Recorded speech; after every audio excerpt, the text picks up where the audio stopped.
ਰੋਇਆ ਸਾਹਿਬ ਜਿੰਜ ਮਾਂ ਬੋਲੀ ਪੰਜਾਬੀ ਦਾ ਕੰਮ ਕਰ ਰਹੇ ਨੇ, ਅਸੀਂ ਵੀ ਕਰ ਰਹੇ ਹਾਂ। ਤੇ ਮੇਰੀ ਇੱਕ ਨਜ਼ਮ ਹੈ ਕਿ ਮੈਂ ਇਨਸ਼ਾਅੱਲਾ ਪੰਜਾਬ 'ਚ ਪੰਜਾਬੀ ਲਾਜ਼ਮੀ ਹੋਏਗੀ, ਕਿਸੇ ਦਾ ਪਿਓ ਵੀ ਨਹੀਂ ਰੋਕ ਸਕਦਾ। ਨਜ਼ਮ ਵੀ ਮੇਰੀ ਬਗਾਵਤ ਹੈ, ਤੇਰੀ ਗੁੰਡਾਗਰਦੀ ਮੁੱਕ ਜਾਣੀ, ਮੇਰੀ ਸੁੱਤੀ ਕੌਮ ਹੁਣ ਜਾਗੀ ਏ।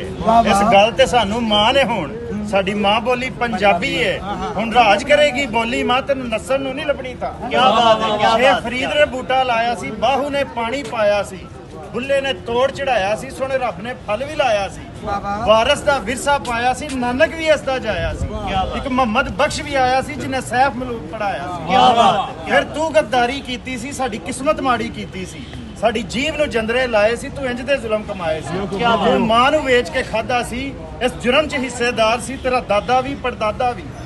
ਰੰਨੀ ਤੂੰ ਮਚਾਈ ਸੀ, ਸਾਡੇ ਮੱਥੇ ਅੰਗਰੇਜ਼ੀ ਲਾਈ ਸੀ, ਸਾਨੂੰ ABC ਪੜਾਇਆ ਸੀ ਤੇ ਅਲਫ ਬੇ ਭੁਲਾਇਆ ਸੀ। ਅਸੀਂ ਤਾਂ ਪੜ੍ਹਨੇ ਤੂੰ ਨੱਸਦੇ ਸੀ, ਸਾਡੀ ਸਮਝ 'ਚ ਕੁਝ ਨਾ ਆਇਆ।